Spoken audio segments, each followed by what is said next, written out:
Simplemente es una breve presentación de la ponencia que preparé para este congreso, que surgió, pues bueno, como surgen todas estas cosas, pues por la intención de hacer algo, algo relacionado con el tema de la ciencia y de la técnica en Asturias, y se me ocurrió que podría hacer un elenco de técnicos y científicos que trabajaron en la industrialización asturiana.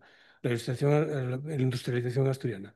La industrialización asturiana es un proceso muy peculiar, retrasado en el tiempo, pero que ha sido relativamente bastante estudiado por parte de muchos investigadores.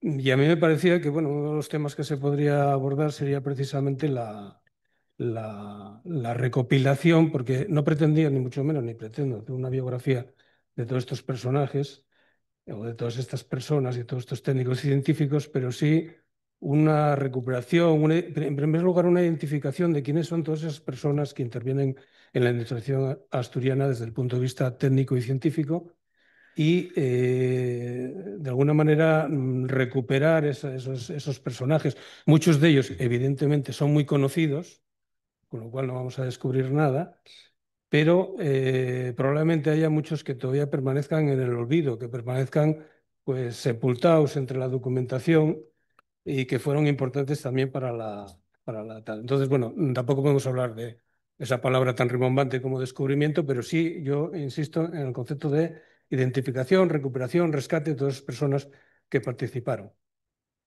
Lógicamente, a este tipo de investigación habría que situarle un marco cronológico que yo en principio situaba entre 1833, explicaré por qué esa fecha, y 1936. Lo que ocurre es que para este congreso no me dio tiempo a incluir 1936 porque es un periodo demasiado amplio, hay que hacer demasiada investigación como poder presentar algo decente a este congreso. Entonces lo limité a 1907, lo cual no quiere decir que no vaya a llegar a 1936, pero bueno, en principio este es el plan.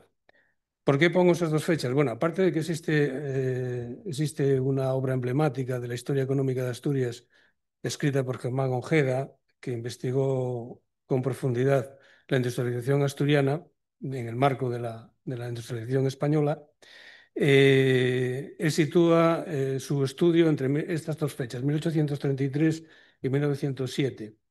En la primera hay un hecho emblemático que es la llegada a Asturias de Guillermo Schul, el geólogo, el gran geólogo, que, como inspector de distrito de segunda clase, destinado a Asturias y Galicia, y marca, hay otros hitos relacionados con este año, pero bueno, está, por ejemplo, la puesta en funcionamiento de la Real Compañía Asturiana de Minas y algunos otros hechos históricos importantes relacionados con esta fecha.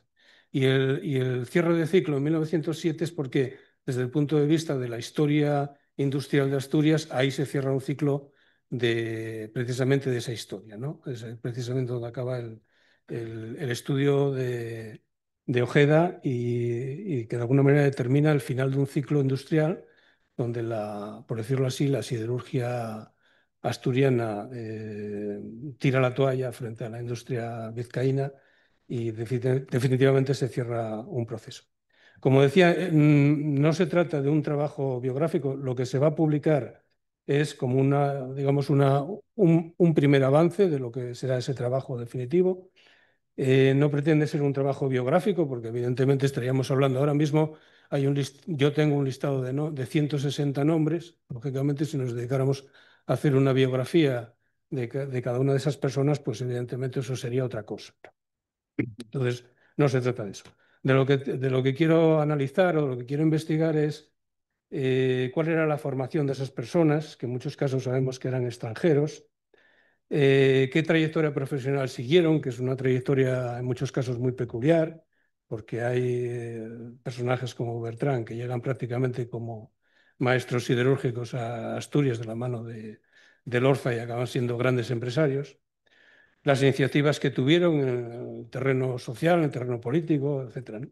Las relaciones sociales que se establecieron con otros técnicos, otros científicos, las relaciones familiares, porque hubo digamos, cruce de familias, sobre todo entre los industriales y entre los técnicos, los ingenieros, etcétera, ¿no?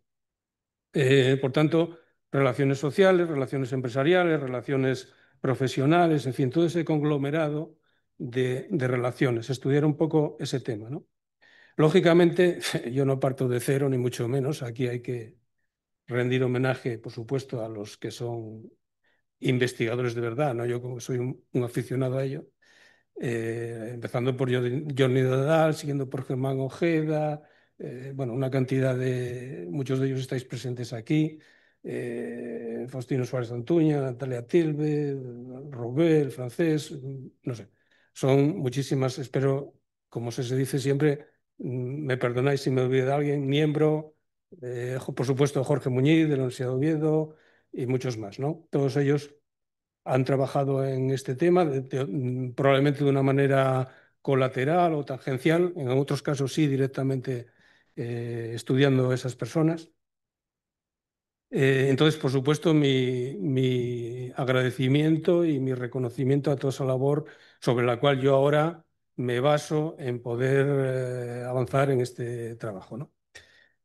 Dedico una parte importante al tema porque es uno de los temas fundamentales en esto, precisamente a las fuentes documentales. Sobre las fuentes documentales hablo de dos temas. Por una parte, lo que yo siempre observo en los trabajos de investigación, desde el trabajo más sencillo hasta el trabajo más complejo, como puede ser una tesis doctoral, que a veces las fuentes documentales no se clasifican adecuadamente, lo cual me parece a veces una barbaridad, confundiendo lo que son fuentes archivísticas con fuentes bibliográficas o fuentes hemerográficas con fuentes archivísticas, en fin. Entonces, dedico unas pequeñas líneas a explicar, sin entrar en grandes profundidades, pues lo que se debe respetar un poquitín lo que es la taxonomía de las fuentes documentales.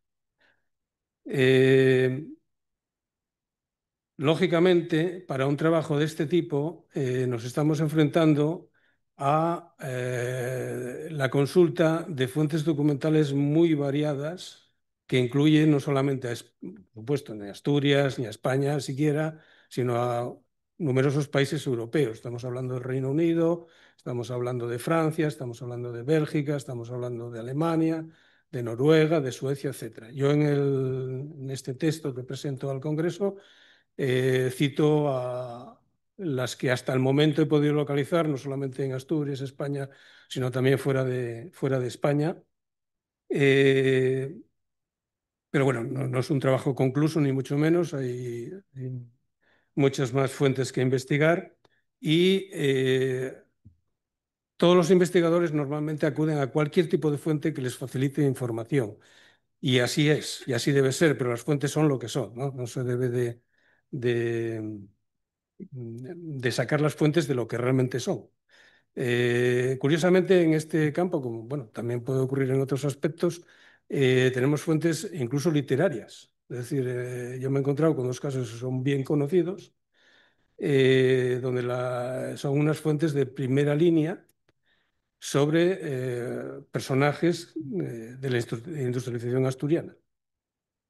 Lógicamente, el predominio de los ingenieros en todas sus versiones, ingenieros de minas, industriales, siderúrgicos, etcétera, son los que predominan en este trabajo. Pero mi intención es precisamente no olvidarme de todos aquellos otros técnicos y aquellos otros científicos que, precisamente por no estar en primera línea en direcciones de fábrica, en direcciones generales, en consejos de administración, en creación de empresas, etcétera, son técnicos que están presentes ahí y que habrá que rebuscar en las fuentes documentales, en los archivos de los archivos y de las fuentes que se conservan todavía, ¿no?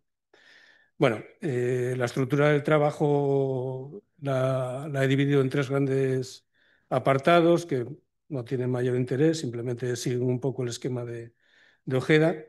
Y como decía, el elenco de nombres que tengo ahora mismo son 160 personas, que probablemente calculo que se quintuplicarán a medida que se vaya avanzando en el estudio. Y bueno, básicamente eso es la ponencia que he trabajado y en la que pienso seguir trabajando.